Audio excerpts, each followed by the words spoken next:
Can I ask you something? Do you ever feel like you're spending more time correcting behavior than actually teaching? Like you're constantly stopping, redirecting, reminding, and somehow it just keeps happening again? You're managing behavior more than you're actually teaching. And after a while, man, it starts to feel like you're not even a teacher anymore. You feel like you're a referee. And here's what I want to say right away. This isn't a random thing.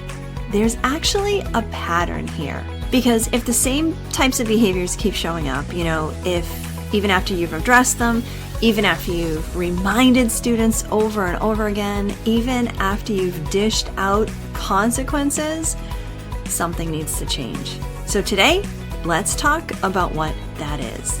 Hey friends, welcome to Enjoy Teaching Again, the podcast for teachers who love the work but need a little spark to bring the joy back. I'm your host, Elizabeth Peterson, classroom teacher, arts integration specialist, and passionate educator of over 25 years. If you're overwhelmed by behaviors, disengaged students, and long, exhausting days, you are not alone. But together, we can turn things around and you can teach with confidence and purpose again. So locate that cold coffee of yours, find your favorite pen, I know you have one, and let's dive in. It's time to get inspired and enjoy teaching again. My friend, I want to personally invite you into the Classroom Reset. This is my reset framework that is designed to help you improve student behavior, increase engagement, and actually enjoy teaching again in just 6 weeks. Inside, I'm going to walk you through step by step how to build a calm and connected classroom, how to really rethink your classroom culture, how to engage your students in so many creative ways, even if you are required to teach using a scripted curriculum. Yes, I have found ways to make it possible. How to reduce behavior issues without losing yourself in the process, and how to truly support your students' social emotional needs in ways that will not pile more on top of what you're already doing. Listen, you do not have to figure this out all by yourself. Let me help you. I have the entire framework already laid out. All you need to do is walk it with me. So if you're ready for calm, for some clarity, if you're actually ready to enjoy your classroom again, I want you to head over to theinspiredclassroom.com/reset and see if this is right for you. I would love to walk this journey with you. Okay, you've addressed behaviors, you've reminded students of what they need to do, you've handed out consequences, written kids up, and still the behavior keeps showing up. There's a pattern here, right? A pattern that puts you into this referee mode inside of your classroom. And when you're in referee mode, that means you are constantly having to react to situations. So we just keep doing what we know. We correct, we redirect, we remind, and let's face it, we hope that it sticks. But if you're being honest, it's not sticking. So let's talk about why. Because there are really two common mistakes that I see teachers making. And if you're doing these, it's not your fault. The teachers I work with often don't even realize that these are mistakes. But once you start pulling back the curtain, you may just realize that what's happening is a mistake because these will keep you stuck in quote unquote dealing with behavior mode and feeling like a referee. So let's talk about mistake number one, which is when we just focus on the behavior itself. Kids might be talking out, they might be out of their seat, not following directions. And so we do what we know to do, which is we see it, we correct it, we address it, we might even give a consequence. And honestly, why wouldn't we, right? Because that's what we're supposed to do. But then it happens again. And what we need to start realizing is that behavior is most often a symptom of something much deeper. It's kind of like when you have a headache, right? You take something for it and sure, it helps for a little while, but if that headache keeps coming back, at some point you have to stop and ask, okay, what is actually causing this?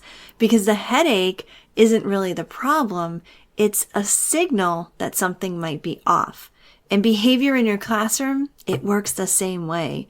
When we're constantly correcting behaviors and redirecting and giving consequences, we're addressing the things that we see, but we're not always addressing what's causing it. And this is where you can start to shift yourself out of this mistake, because when you step back and you look at your classroom a little bit differently, you start to realize that your classroom isn't just this fishbowl of behaviors that you need to deal with.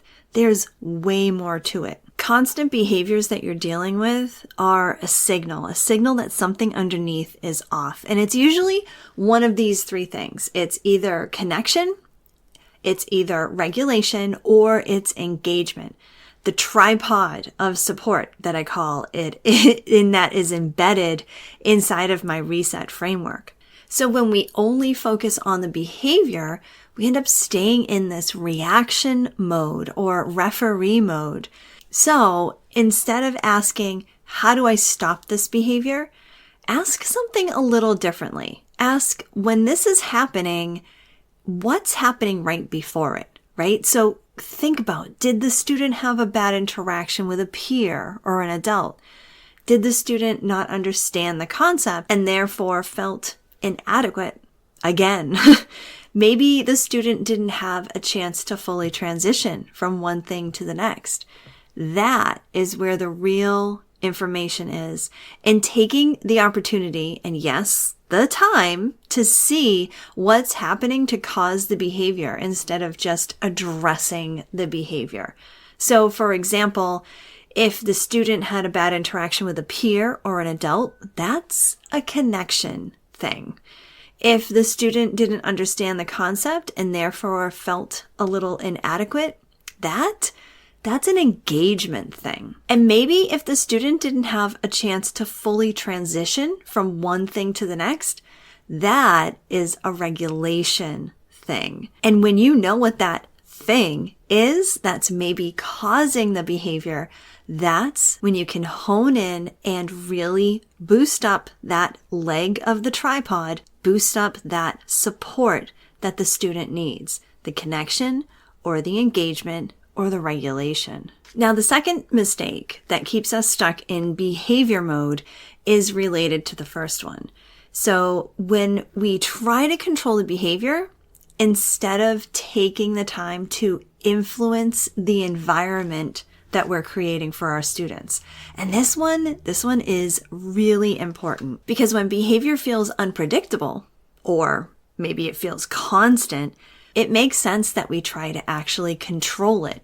So we look for strategies to help us, right? Behavior systems, maybe classroom management tricks, or, thinking about the natural consequences that will make sense for our students.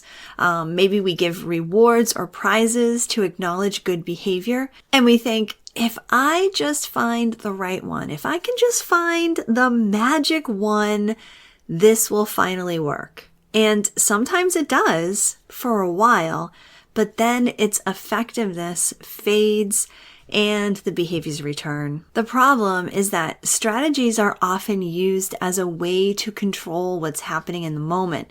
And when we're focused on control, we end up reacting all day long.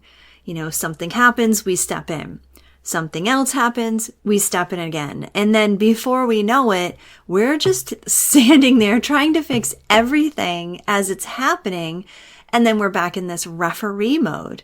But behavior is not going to change because we're trying to control it.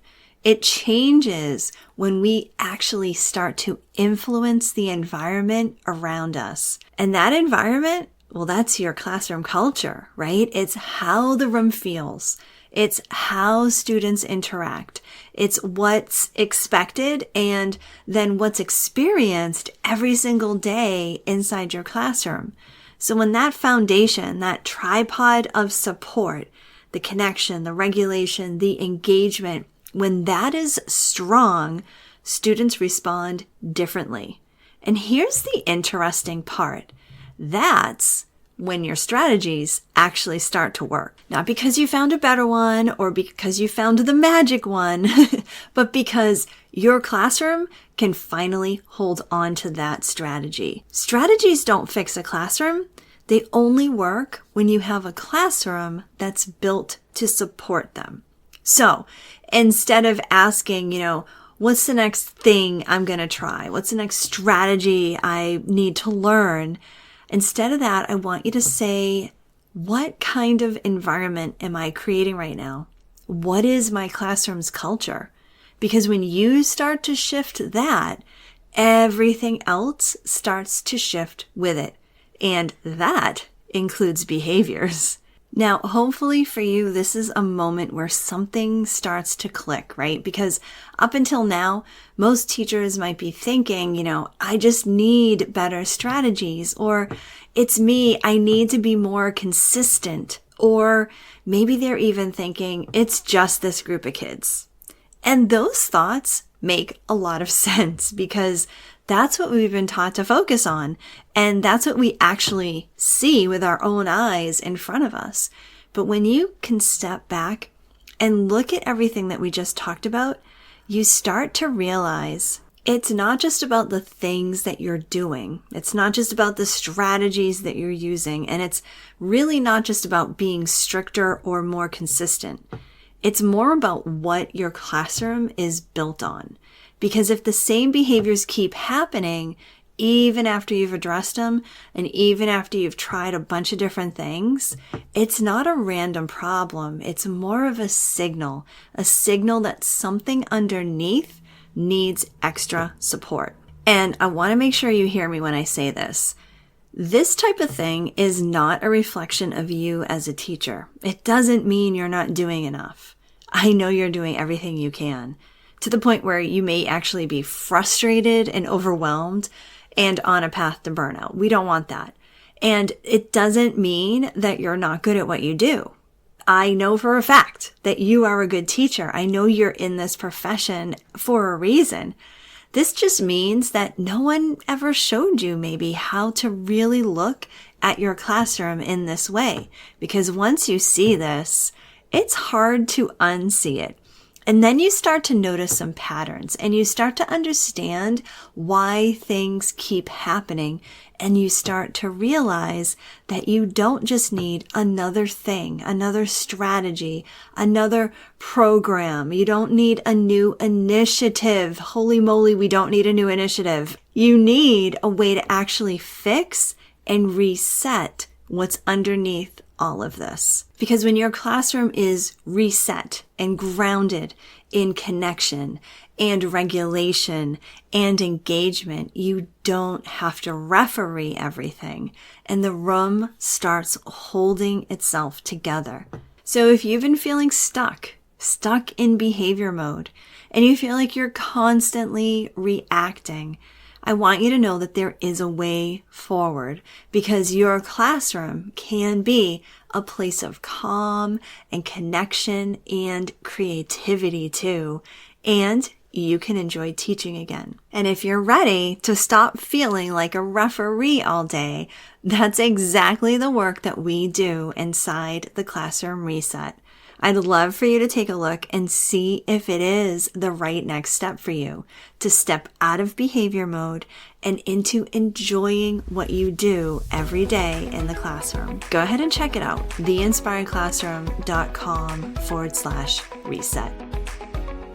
I hope this episode inspired you, encouraged you, or gave you a fresh idea to try. And if so, I would love for you to take a screenshot and text it to one of your teaching buddies.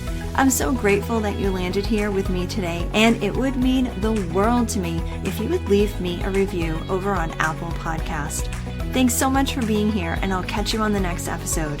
This is Elizabeth Peterson reminding you to get inspired so you can be inspiring to your students and enjoy teaching again.